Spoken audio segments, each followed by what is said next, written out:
میں پوچھنا چاہتا ہوں کہ کس بیس پر آپ ایک کرنا چاہتے ہیں؟ یاد رکھیے گا کہ شیعہ و سنیوں کا ایک ہونا گویا کہ حق اور باطل کا ایک ہونا ہے، ایمان اور کفر کا ایک ہونا ہے۔ تو نہ ایمان اور کفر کبھی ایک ہوا ہے، نہ حق اور باطل کبھی ایک ہوا ہے۔ تو نتیجہ نکلا کہ شیعہ اور سنی بھی کبھی ایک نہیں ہو سکتے جب تک کہ شیعہ یعنی کہ رافضی وہ اپنے عقائد باطلہ، اپنے غلط عقائد و نظریات سے توبہ نہ کر لیں۔ اس لیے میں کہنا چاہوں گا کہ اتحاد کا چورن بیچنے کی ضرورت نہیں ہے، بلکہ دل میں صحابہ کا احترام لائیے، دل میں اہل بیت کا احترام بٹھائیے، دامن مصطفیٰ میں آ جائیے، کامیابی مل جائے گی۔ میرے امام فرماتے ہیں جنا بنے گی محبان چار یار کی قبر، جنا بنے گی محبان چار یار کی قبر، جو اپنے سینے میں یہ چار باغ لے کے چلے۔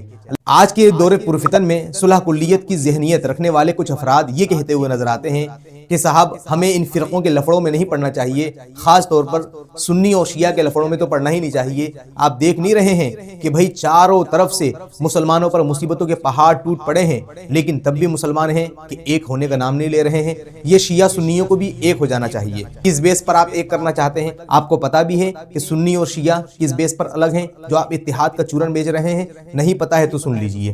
سنی کہتا ہے کہ حضور علیہ السلام پر قرآن پاک کے 30 پارے نازل ہوئے اور 30 ہی پارے نازل ہوئے تھے۔ شیعہ کہتا ہے کہ قرآن پاک کے 40 پارے نازل ہوئے تھے، جس میں سے 10 پارے حضرت علی کی شان میں تھے جو محمد نے چھپا لیے۔ ٹھیک، سنی کہتا ہے کہ حضرت ابوبکر صدیق رضی اللہ تعالیٰ عنہ صحابی ہیں اور ان کی صحابیت قرآن سے ثابت ہے۔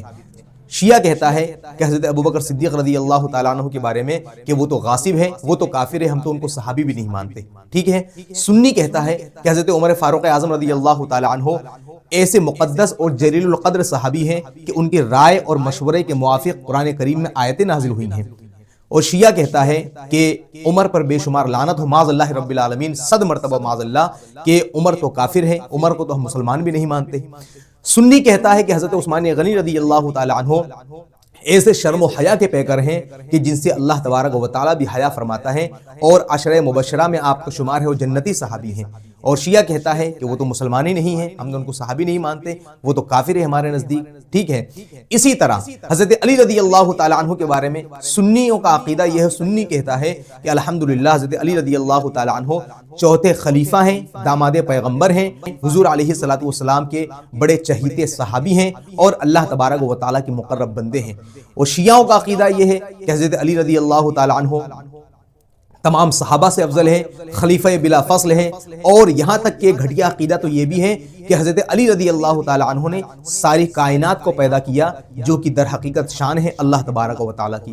ٹھیک ہے نا، اسی طرح سنی کہتا ہے کہ تمام صحابہ جنتی ہیں، ان میں حضرت امیر معاویہ رضی اللہ تعالی عنہ بھی شامل ہیں۔ ٹھیک ہے، اور اللہ تبارک و تعالیٰ نے تمام صحابہ سے بھلائی کا یعنی کہ جنت کا وعدہ فرمایا ہے، وَكُلًّا وَعَدَ اللَّهُ الْحُسْنَى۔ اور شیعہ کہتا ہے کہ نہیں بھائی، یہ تو صحیح نہیں ہے، کیونکہ صحابہ میں سے کچھ ہی صحابہ ہیں کہ جو جنت میں جائیں گے، بقیہ بہت سارے صحابہ تو مرتد ہو گئے، ہم تو ان کو مسلمان نہیں مانتے۔ ٹھیک ہے نا، اسی طرح سنی کہتا ہے کہ تمام صحابہ سے اللہ تبارک و تعالیٰ راضی ہیں اور وہ اللہ سے راضی ہیں، رضی اللہ عنہم ورضوا عنہ۔ اور شیعہ اس بات کو ماننے کو تیار نہیں ہے۔ میں پوچھنا چاہتا ہوں کہ کس بیس پر آپ ایک کرنا چاہتے ہیں؟